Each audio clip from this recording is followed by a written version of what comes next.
Hi friends, good morning. Welcome back to sun and education channel. Friends, ఈరోజు ఎడ్యుకేషన్కి సంబంధించినటువంటి main updates వార్తల్లో కనుక వచ్చినట్లయితే ఫస్ట్ అప్డేట్ ఏంటంటే మనకు డిస్టెన్స్ ఎడ్యుకేషన్లోను 4 ఏండ్ల డిగ్రీ కోర్సులు అంటూ మనకు ఒక న్యూస్ అయితే నమస్తే తెలంగాణ తెలుగు దినపత్రికలో రావడం జరిగింది.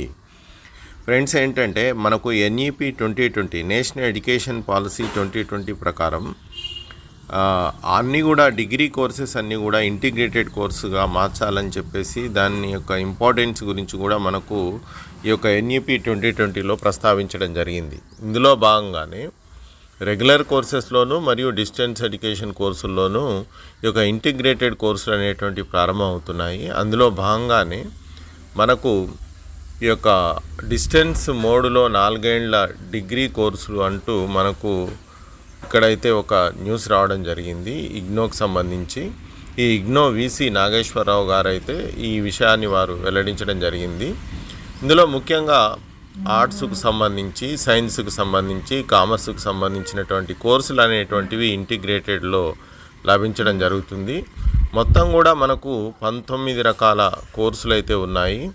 మల్టీ డిసిప్లినరీ తీసుకుంటే ఏ సబ్జెక్టులైనా కూడా ఎంపిక చేసుకోవచ్చు. అంటే డిఫరెంట్ కాంబినేషన్స్ అనమాట.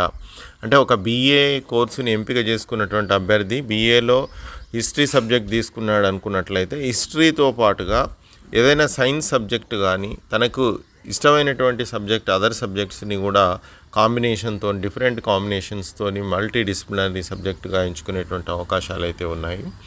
దీనికి సంబంధించినటువంటి ఈ ప్రవేశాలు అనేటువంటివి ఈ నెల నుంచే ప్రారంభమవుతాయని చెప్పేసి వారు తెలియజేయడం జరిగింది. డిగ్రీలో ఎవరైతే మధ్యలో ఎగ్జిట్ కనుక అయినట్లయితే, వైదొలిగినట్లయితే సర్టిఫికెట్ కూడా వాళ్ళకి ఇవ్వడం అయితే జరుగుతుంది. అంటే ఫస్ట్ ఇయర్లో ఎగ్జిట్ అయినా, సెకండ్ ఇయర్లో ఎగ్జిట్ అయినా, వాళ్ళు లాస్ట్ సెమిస్టర్లో ఎగ్జిట్ అయినా వాళ్ళకైతే సర్టిఫికెట్ అయితే వస్తుంది. సో నమస్తే తెలంగాణ తెలుగు దినపత్రికతోని ఇగ్నో వీసీ నాగేశ్వరరావు గారు ఇంటర్వ్యూ ఇస్తూ ఈ విషయాలను అయితే వాళ్ళు తెలియజేయడం జరిగింది. ముఖ్యంగా తీసుకున్నట్లయితే బీటెక్ కోర్సుల తరహాలోనే దూర విద్యా విధానంలోనూ 4 ఏండ్ల డిగ్రీ కోర్సులను ప్రవేశపెట్టినట్టు ఇందిరాగాంధీ జాతీయ సార్వత్రిక విశ్వవిద్యాలయ IGNOU vice chancellor professor Nageswararao గారు తెలియజేశారు. ఈ విధానంలో ఆర్ట్స్, సైన్స్, కామర్సు విభాగాలలో మొత్తం 19 రకాల కోర్సులను అందుబాటులోకి తెచ్చామని కూడా వారు చెప్పడం జరిగింది. UGC chairman professor Mamidala Jagadish Kumar తాజాగా 4 ఏండ్ల దూర విద్యా కోర్సులను ప్రారంభించారు. ఈ సందర్భంగా నమస్తే తెలంగాణతోని ప్రొఫెసర్ నాగేశ్వరరావు గారు మాట్లాడారు. పరిశోధనల వైపు విదేశీ విద్యను అభ్యసించాలనుకునేటువంటి వారికి ఈ 4 ఏండ్ల డిగ్రీ కోర్సులు అనుకూలంగా ఉంటాయని వెల్లడించారు. వీసీ ఇంకా ఏం చెప్పారంటే జనవరి సెషన్లో ప్రవేశాలు, ఇగ్నోలో దూర విద్యతో పాటు పలు ఆన్లైన్ కోర్సులను కూడా నిర్వహిస్తున్నాం. మల్టీ డిసిప్లినరీ విభాగంలో సైకాలజీ వంటి సబ్జెక్టులు కూడా విద్యార్థులు ఎంచుకునే అవకాశం అయితే ఉందని వారు తెలియజేశారు. 4 ఏండ్ల డిగ్రీ కోర్సులో చేరాలనుకునేటువంటి వారు ఈ జనవరి సెషన్ నుంచే ప్రవేశాలు పొందవచ్చు. దూర విద్యతో పాటు ఆన్లైన్లోనూ ఈ కోర్సును పూర్తి చేసుకోవచ్చునని వారు తెలియజేశారు. స్వయం పోర్టల్ ద్వారా ఆన్లైన్లో ఈ కోర్సును పూర్తి చేసుకోవచ్చు. జనవరి సెషన్ అడ్మిషన్స్ ఇప్పటికే ప్రారంభమయ్యాయి. ఆసక్తి గలవారు ఆన్లైన్లో రిజిస్టర్ చేసుకోవచ్చు. 8 సెమిస్టర్లు 180 క్రెడిట్లు కలిగినటువంటి కోర్సులు 4 ఏండ్ల డిగ్రీ కోర్సుల్లో 8 సెమిస్టర్లు 160 క్రెడిట్లు అందుబాటులో ఉంటాయి. ఈ కోర్సుల్ని మల్టీ డిసిప్లినరీ విధానంలో మేజర్, మైనర్ సబ్జెక్టులు తీసుకొని పూర్తి చేసుకోవచ్చునని వారు తెలియజేశారు. Science, arts, commerce, social sciences, humanities, languages, vocational విభాగాల్లో 4 ఏండ్ల డిగ్రీ కోర్సులను ప్రవేశపెట్టామని వారు తెలియజేశారు.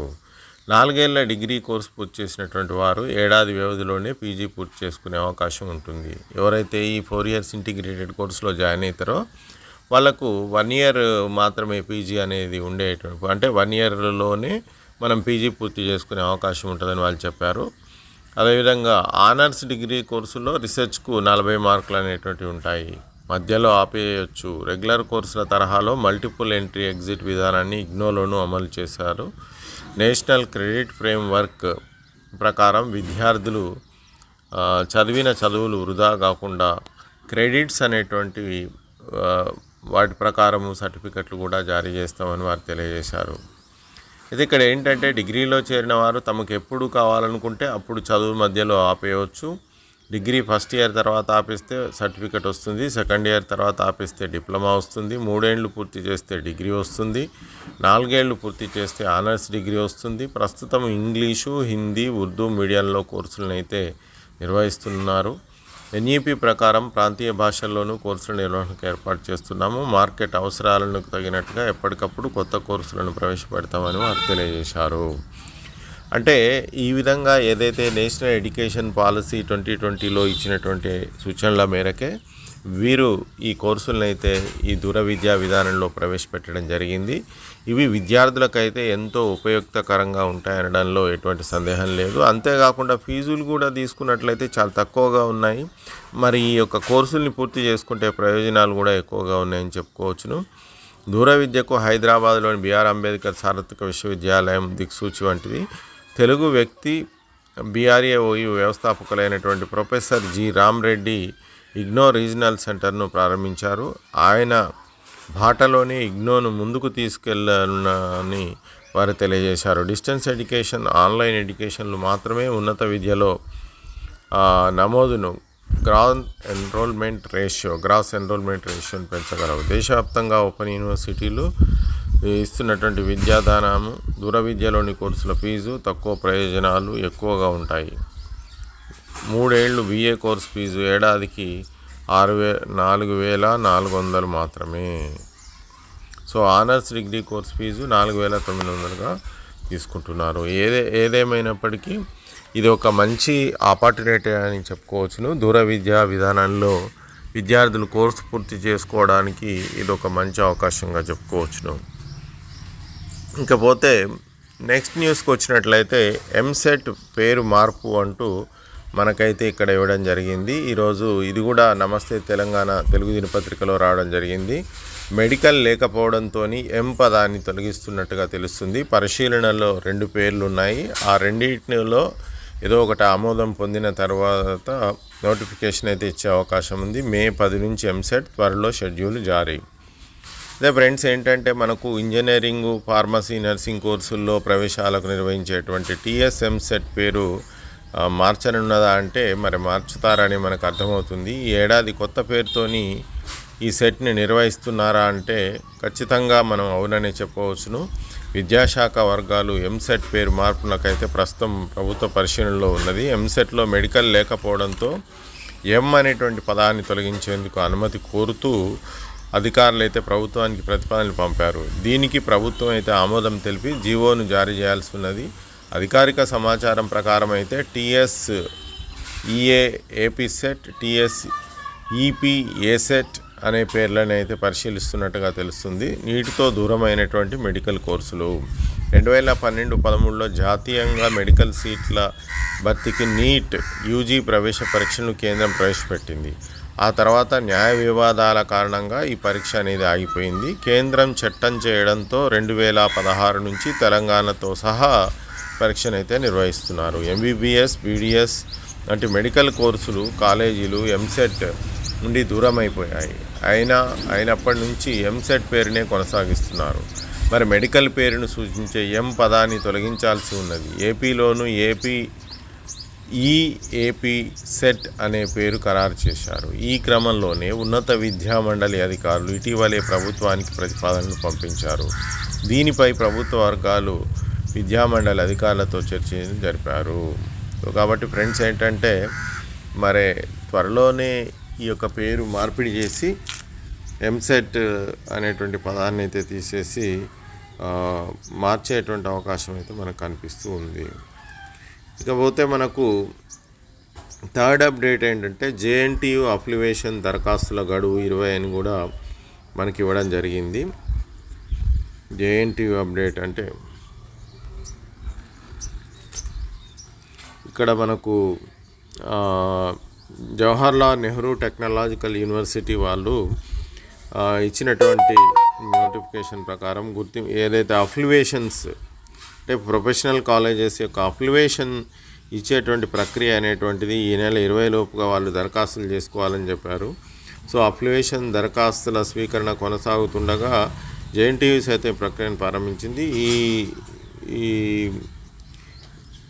బీఈఏ, బీసీఏ, బీఎంఎస్ వంటి కోర్సులను కూడా నిర్వహిస్తున్నటువంటి కాలేజీలకు సైతం కూడా అఫిలియేషన్ తీసుకోవాలని చెప్పింది. జనరల్గా ఇది ప్రతి విద్యా సంవత్సరంలో అఫిలియేషన్ల ప్రక్రియ అనేది జరుగుతుంది. అందులో భాగంగానే జేఎన్టీయూలో కూడా ప్రారంభమైంది. దీనికి సంబంధించి 20వ తారీఖు రోజు లాస్ట్ డేట్గా అయితే వారు ఇవ్వడం జరిగింది. మరి ఇంకా మరొక అప్డేట్ కనుక తీసుకున్నట్లయితే జేఎన్టీయూ కాలేజీలో సీట్లు నిండేనా అంటూ ఒక న్యూస్ అయితే మనకు నమస్తే తెలంగాణ తెలుగు దినపత్రికలో వచ్చింది. పాలేరు, మానుకోట కళాశాలలో నిరుడు 50 మంది మాత్రమే చేరిక. ఆఖరి నిమిషంలో ఎంసెట్ కౌన్సిలింగ్, జాబితాలో 2 కాలేజీలు చోటు. ఇప్పుడు ఏదైతే ఖమ్మం జిల్లా పాలేరులో కానివ్వండి, మహబూబాద్లో కానివ్వండి నూతనంగా ప్రారంభించిన జేఎన్టీయూ కళాశాలలో ఈ ఏడాది అయినా కూడా సీట్లు నిండుతాయా లేదా అనేటువంటిది ఒక డైలమా అయితే ఉన్నట్టుగా కనిపిస్తుంది. సో ఈ నేపథ్యంలోనే గత ఏడాది ఈ 2 కాలేజీలో 50 లోపు మంది విద్యార్థులు మాత్రమే చేరారు. సో దీనిపైన సీట్ల భర్తీ పైన ప్రశ్నలు ఉత్పన్నమవుతున్నాయి. సరే మరి లాస్ట్ ఇయర్ ఎట్లాగో అడ్మిషన్స్ కాలేదు కాబట్టి ఇయర్ అయినా అయితే అనేటువంటి ఒక డౌట్ని అయితే రేజ్ చేస్తున్నట్టుగా కనిపిస్తుంది. గత కేసీఆర్ సర్కారు 2 కాలేజీల్లో కూడా ఇక్కడ ఏర్పాటు చేయడం జరిగింది. ఈ కాలేజీలో CSC data science, CSE, ECE, triple E, mechanical వంటి కోర్సులను వీటిలో ప్రవేశపెట్టడం కూడా జరిగింది. ఆఖరి నిమిషంలో ఈ 2 కాలేజీలను ఎంసెట్ కౌన్సిలింగ్ జాబితాలో చేర్చడం జరిగింది. దీంతో 50 లోపు మంది విద్యార్థులు మాత్రమే ఈ కాలేజీల్లో ప్రవేశాలను అయితే పొందారు. ఆచార్యుల కొరత సమస్యను అధిగమించేందుకు ఇటీవలే జేఎన్టీయూ ఈ 2 కాలేజీలకు కూడా 6 చొప్పున ఫ్యాకల్టీని కూడా నియమించడం జరిగింది. ల్యాబొరేటరీని కూడా ఏర్పాటు చేస్తున్నది. సో కాబట్టి ఇక్కడ త్వరలోనే మరి ఇక మనకు ఒక కోర్సు రన్ చేయాలంటే ఖచ్చితంగా అక్కడ ల్యాబొరేటరీ ఫెసిలిటీసు, ఫ్యాకల్టీ కావాలి కాబట్టి వీటన్నిటిని కూడా ఫుల్ఫిల్మెంట్ చేశారు కాబట్టి మరి ఈ అకాడమిక్ ఇయర్లో సీట్లు నిండుతాయని కూడా భావిస్తూ ఉన్నారు. ఇకపోతే వెరీ ఇంపార్టెంట్ అప్డేట్ ఏంటంటే కొత్త వీసీల రిక్రూట్మెంట్కు త్వరలో నోటిఫికేషన్ అని కూడా చెప్పడం జరిగింది.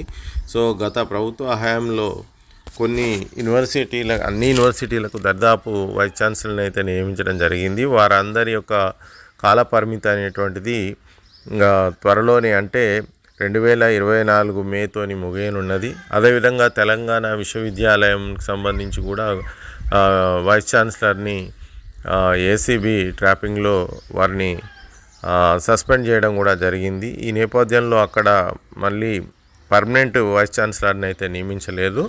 కేవలం అక్కడ